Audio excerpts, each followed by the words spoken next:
Well, welcome to Real Talk, Conversations about Ministry Health. It's provided by PIR Ministries, your partner in pastoral renewal and restoration.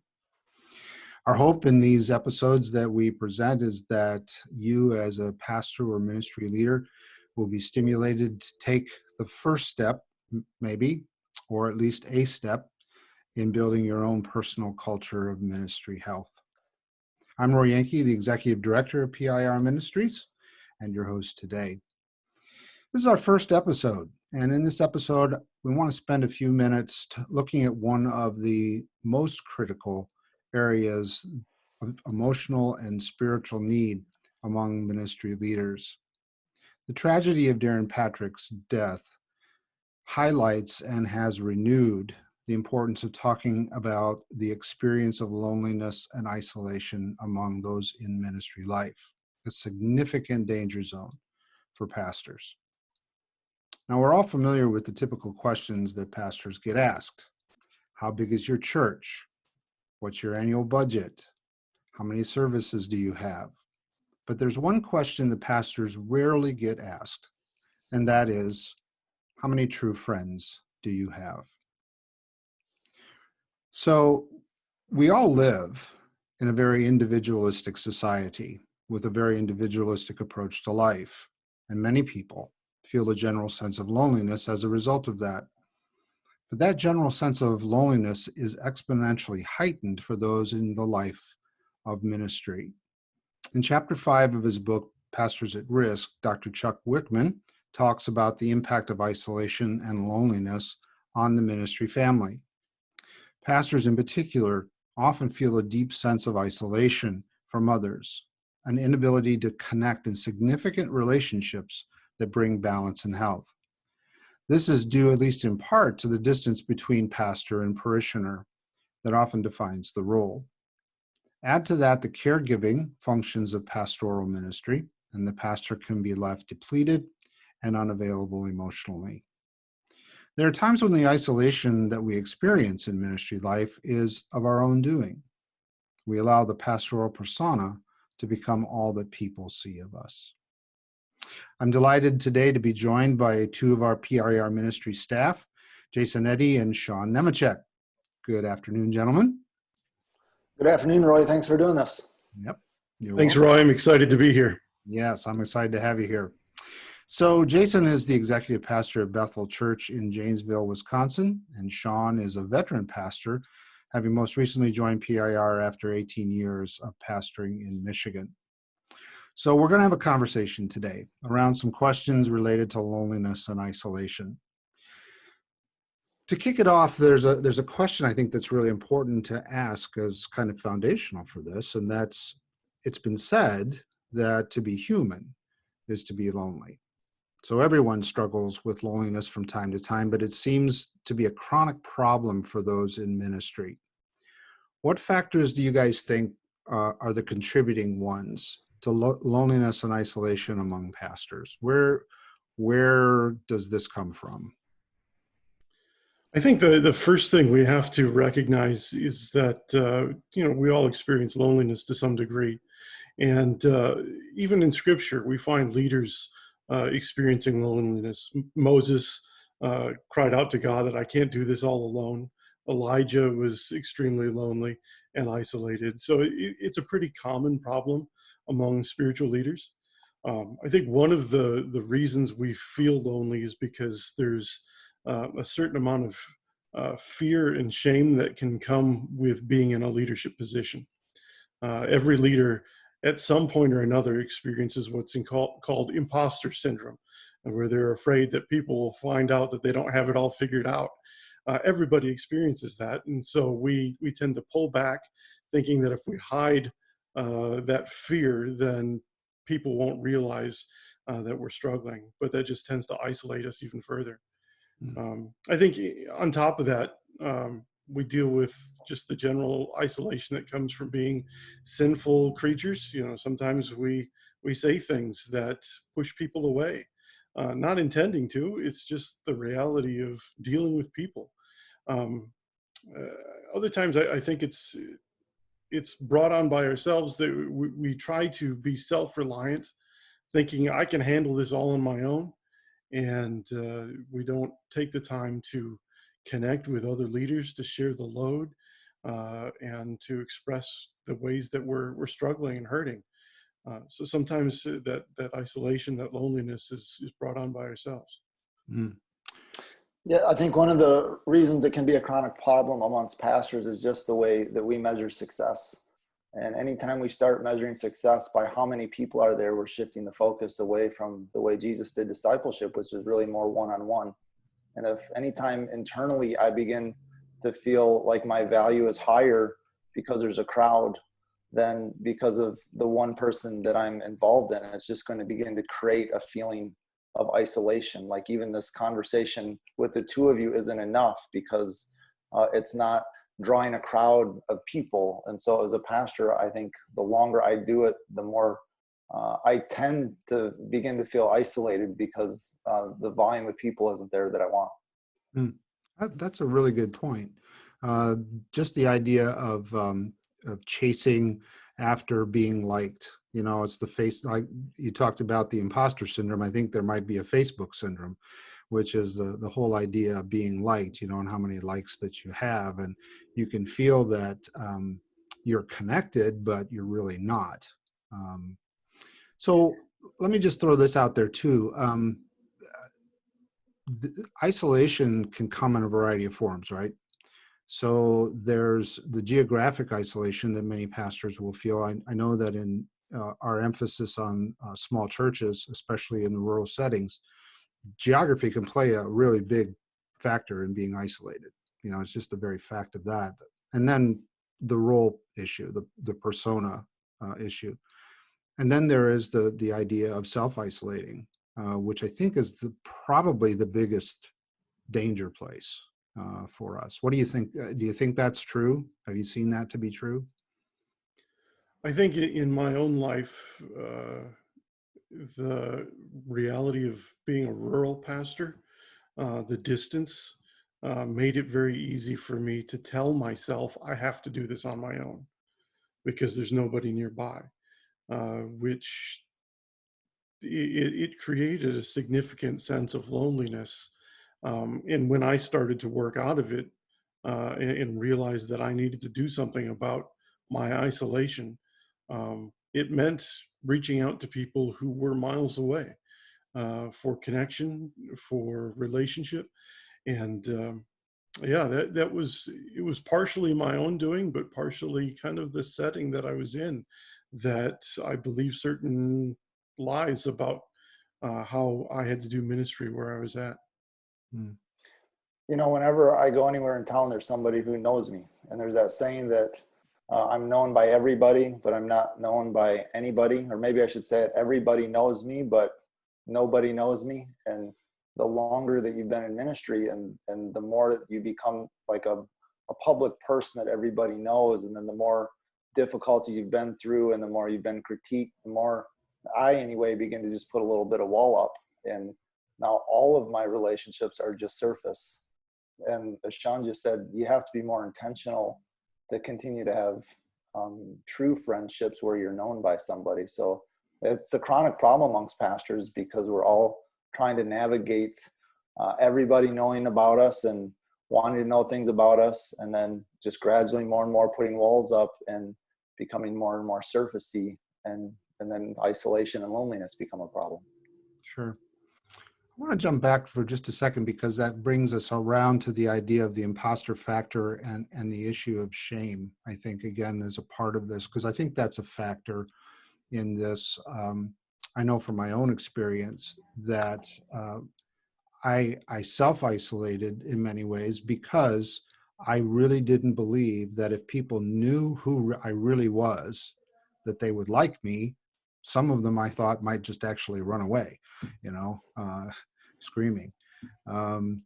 So how do you feel shame factors into this? I mean, what do you think is the thing about shame that keeps pastors isolated? I think by its nature, shame isolates us. Um, when we're feeling shame, we tend to withdraw.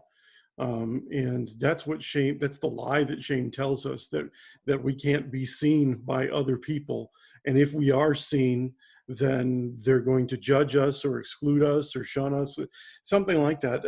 The reality is the only way to deal with shame is to step into the light and to be known by somebody else. That's one of the big issues.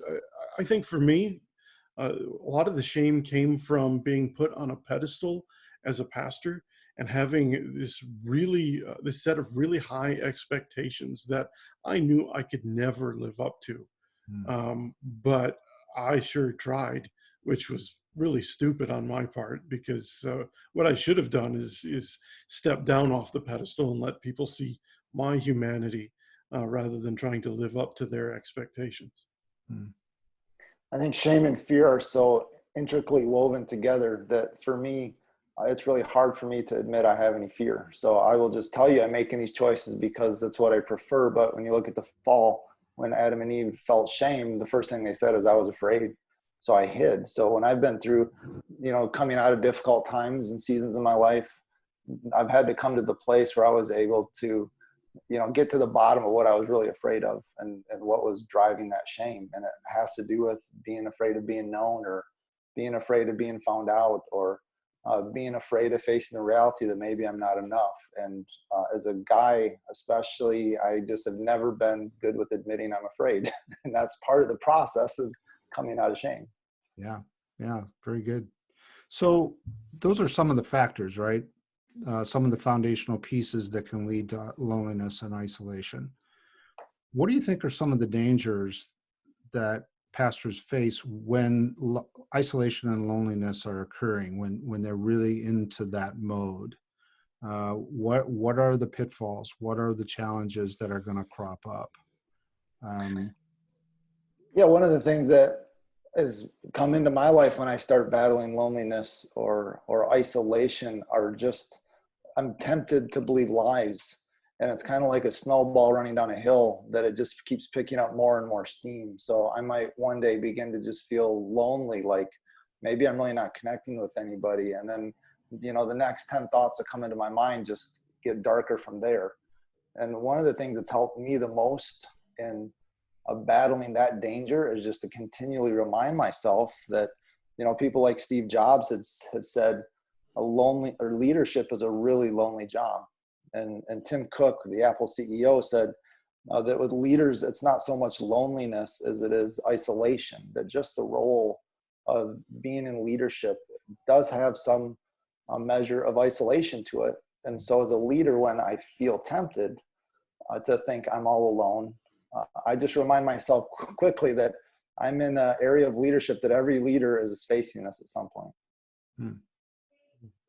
I think one of the major dangers of isolation, of loneliness, is obsessive behaviors or obsessive thoughts.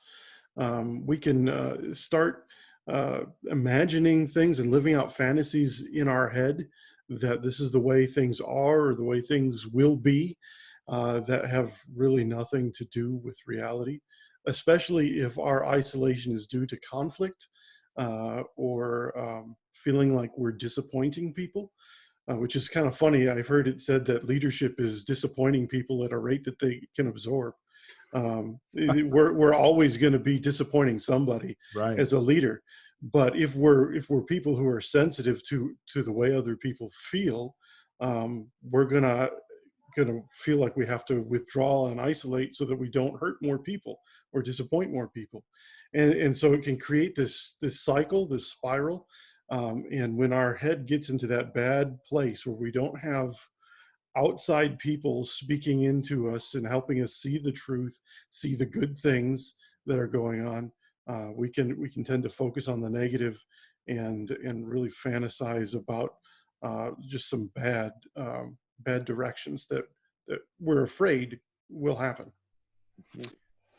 Yeah, one of the things that I've noticed in myself, and I heard from another pastor who is battling isolation, is he said, I just begin to really get upset. Why doesn't anyone ever reach out to me? How come I'm always the one reaching out and nobody's reaching back to me? So we talked about, and I've seen this in my own heart as well, is that I just begin to get a little hard and crusty and cynical and depressed. And then I start moving into just starting to resent people. Right. And when I'm in a good place, I'm ready to pour out for other people. But when this battle of loneliness and isolation begins to creep in, all of a sudden my whole perspective begins to change. And I really have to fight that battle of not succumbing to the resentment or the paranoia that nobody loves me, and that and the reality is that they're probably battling their own sense of isolation and loneliness and aren't really able to reach out. And so it's counterintuitive that I have to be able to reach out, even though I think that's the last thing I should do. So the danger is that I'm just going to keep going farther and farther into my turtle shell. Yeah, that's Yeah, good. I think that self-absorption that can happen when we're isolated leads us to neglect both God and others. We can start to fall down on our spiritual disciplines. It's funny, one of the things that helps me in isolation is to spend time in solitude with God. Solitude and isolation aren't the same thing. So when I'm in solitude with God, I have this profound sense of God's presence and communion with Him. When I'm in isolation, I feel like God is far away, that He's not near. Um, when it comes to the people side of things, when I'm isolated, I tend to fall into people pleasing behaviors, so that they'll notice me, so that they'll want to praise me, and I'm looking for a way to maybe manipulate them into some sort of connection. When the reality is those people pleasing behaviors just push me further away because I'm not being authentic to myself and to the relationships I'm in. So it seems like there's really two sides to this, right? We have to have the human connection, and which may require that we take the initiative more than we would like, as Jason was saying, to reach out to people. But then also that definite connection with Jesus and with His word in our lives, so that we hear His voice of acceptance and connection and all the rest of that. So it takes both. We can't depend only on one side, right? Yeah, I think that's absolutely true. We have to be connected with people who are going to be honest with us, who are going to help us see some of the blind spots that we have. People who are going to just welcome us and love us for who we are, rather than constantly. Uh, I think one of the dangers that pastors experience is feeling like everybody around them wants something from them, and they're just being used all the time. Now that's usually not true, but that can be a temptation to that we fall into. And hopefully our discussion is going to trigger some thoughts and our friends. But I think the real questions are, number one, because it may be different for all of us, but what are the triggers of loneliness and isolation? And then what are the dangers that I face? The dangers that I face might be different than the ones Sean faces. I mean, we all have different personalities. You know, an extrovert might face different dangers than an introvert faces. I think it's being able to just sit down and say, what dangers do I face here in this time of feeling isolated or lonely? So it becomes a question of maybe why I'm isolated and lonely, and then, what are the dangers that I could run into? I know that in my own experience, it's been one of when I felt lonely or isolated, and all of the things you were talking about before, the resentfulness and people pleasing and all of those factors are just a big deal. So self-medication becomes an issue then, because if I'm not getting what I need emotionally in relationship with others, or certainly with God, then I have only one recourse, and that is to find it in some other way. And so you get into behaviors that are certainly sinful and not healthy, at least. And you begin to medicate that emotional lack that you feel. Yeah, I've had to learn to steward myself through these dangers because it will happen from time to time. And I've begun to put guardrails up for me to address the dangers of loneliness and isolation. One of them, for example, is the way I communicate can begin to change. And so when I begin sensing that in me, that's a danger for me. I need to caution. And sometimes in those seasons, I'll wait 24 hours before sending an email so that I can go back the next day and look at it and see, now, did that sound like the way I would normally communicate, or is the angst that I'm dealing with inside going to come out through that email? So for whatever the danger is for us individually, we just need to learn to steward that and put up appropriate guardrails so we can navigate it in a healthy way. Yeah, I think the danger of self-medication is very real. We can just fall into any type of behavior that numbs our emotion. And when we start to look for something to numb the way we're feeling, we're moving in the wrong direction. We really need to kind of lean into what we're feeling and explore, where is this coming from? So when I'm isolated, I can get bitter, I can get envious, I can get angry, depending on the situation. And I need to ask, where is this emotion coming from, and what is God trying to tell me through this? Because there's often times where there's things I need to confess or things I need to realize that I'm missing because of the attempt to avoid the feelings that I'm experiencing. Yeah. So I know that in my experience, I really didn't have friends when I was pastoring. And because I was out of ministry for a while, I found that I could actually have friends that I didn't have before. And it was a brand new experience for me. So where do pastors go? Where do ministry leaders go? They're often ashamed to admit that they need help.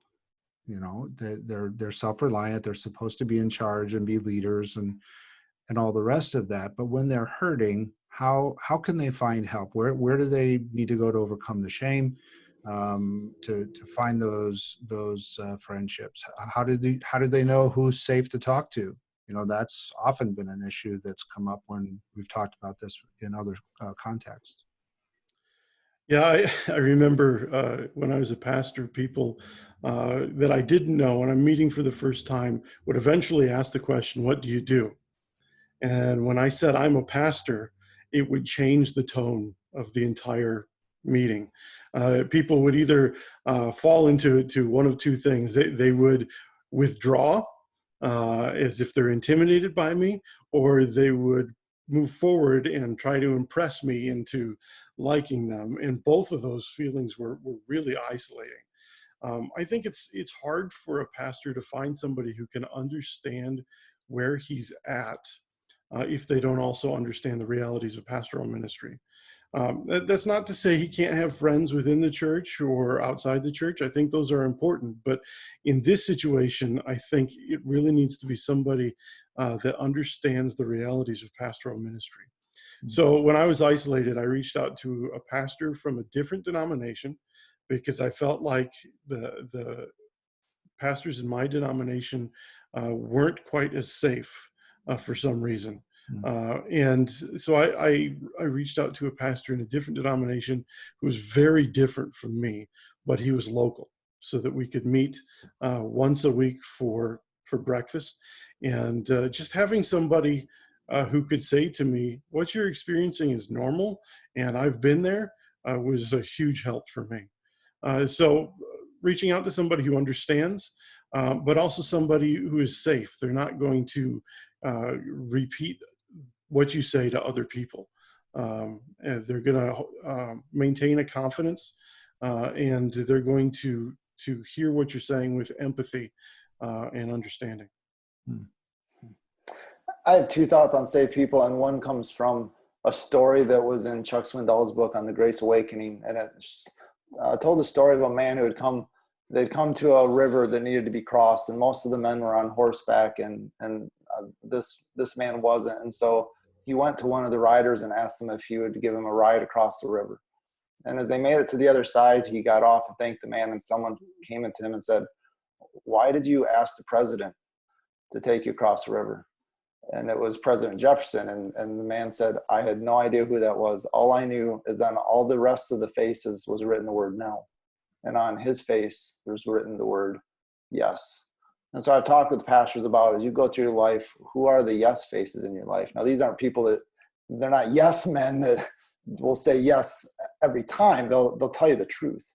But you know that they're people that are full of grace. They're full of understanding. They're very reasonable people that will listen to you, and they want to know you, and they want to help. And it's finding those individuals that they could be a variety of reasons that would make them a yes person in your life.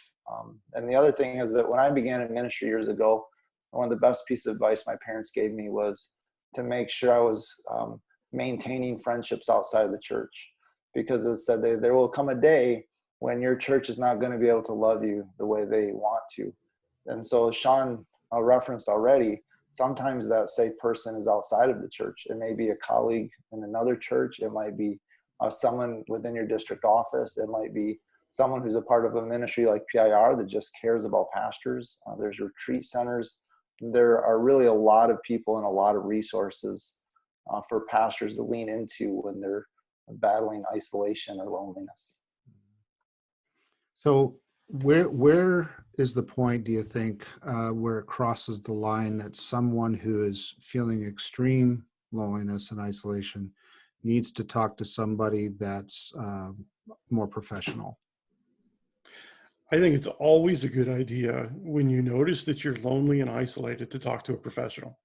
I don't think you have to wait till you cross an extreme line or get to a point of desperation. Mm. I think it's really good to talk to somebody early on in the process.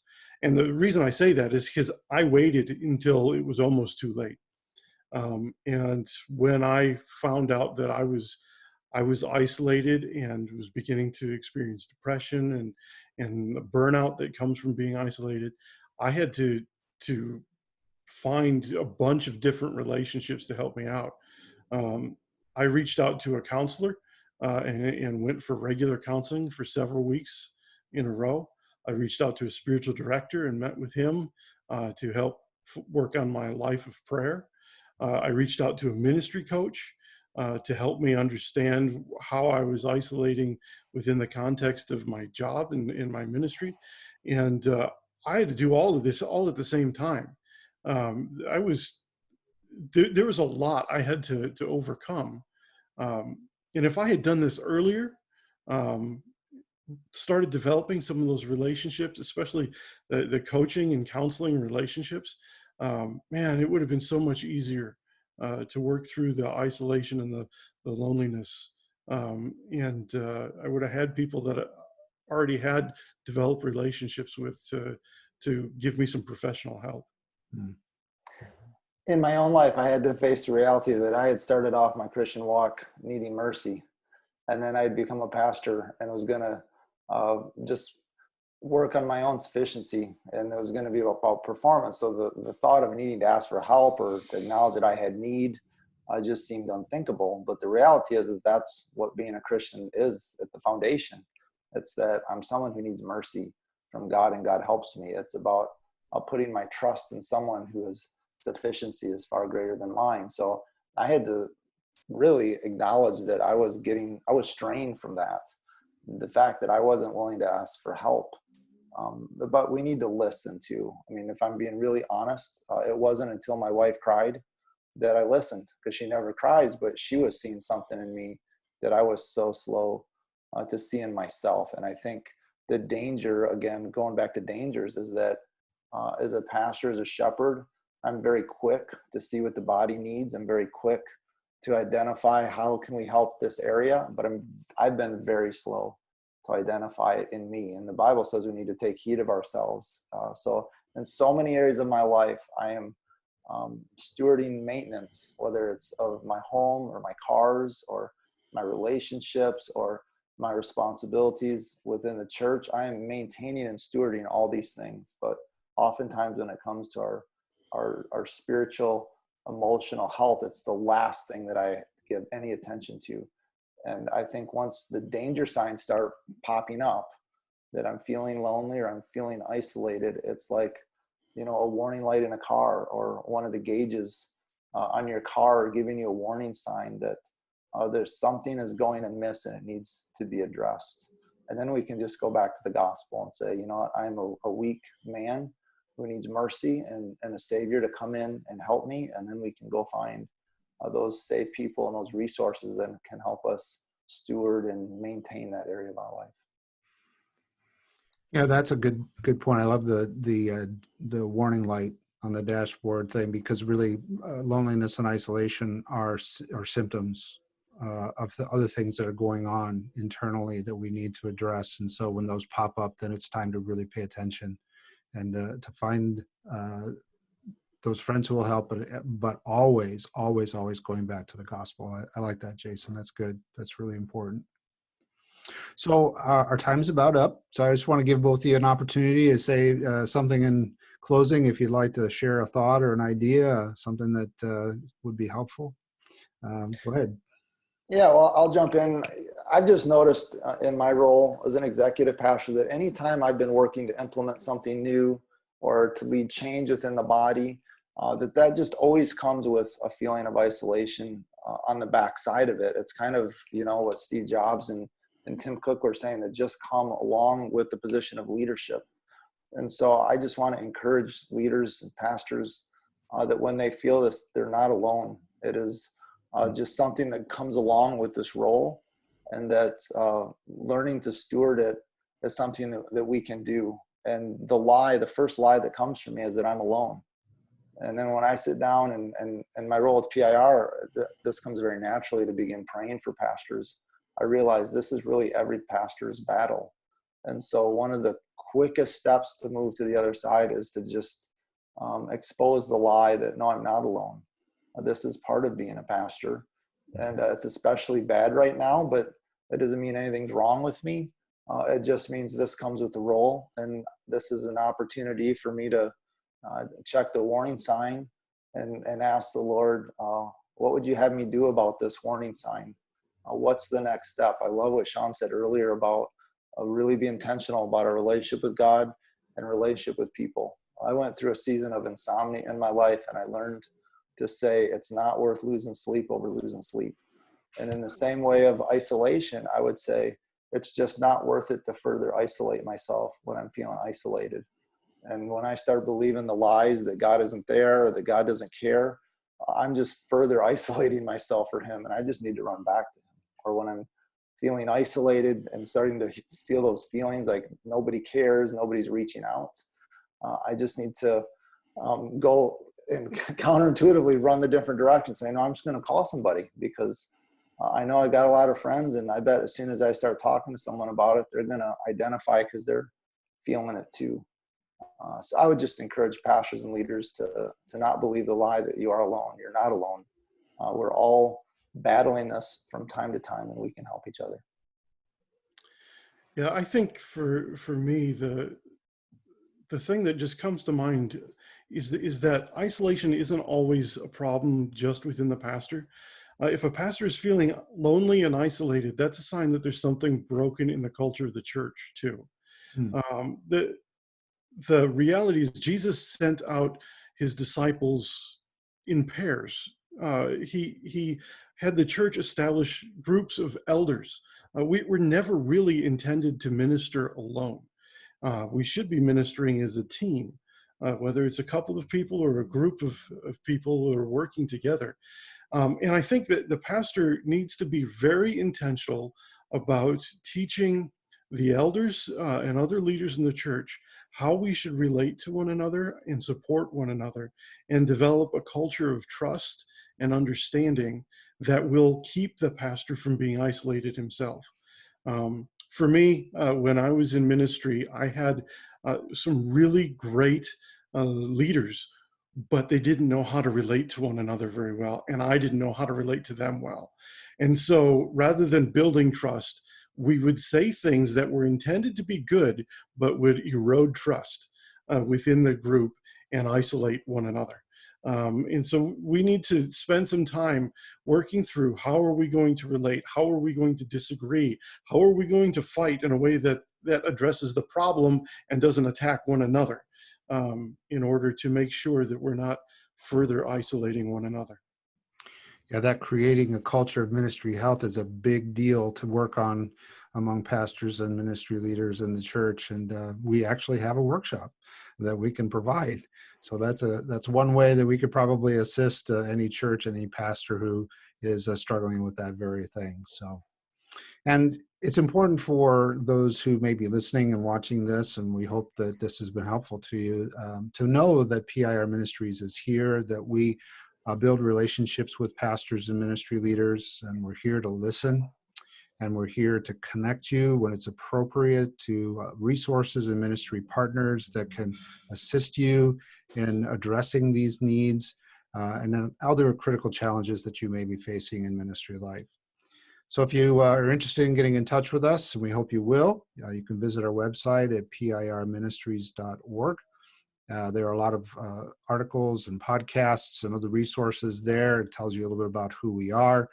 And then email us, info@pirministries.org, or give us a call at 844-585-1234. Pretty simple number to remember. And we'll be glad to connect with you and join you in the journey that God has you on in your ministry life. So as we wrap this up, I want to thank Sean and Jason for being a part of this. It's been a good discussion and a good start, I think, to talking about this issue. And to you who may be watching and listening, I want you to remember this, that Jesus cares more about you than what you'll ever do for him. So until next time, this has been Real Talk. We'll see you soon.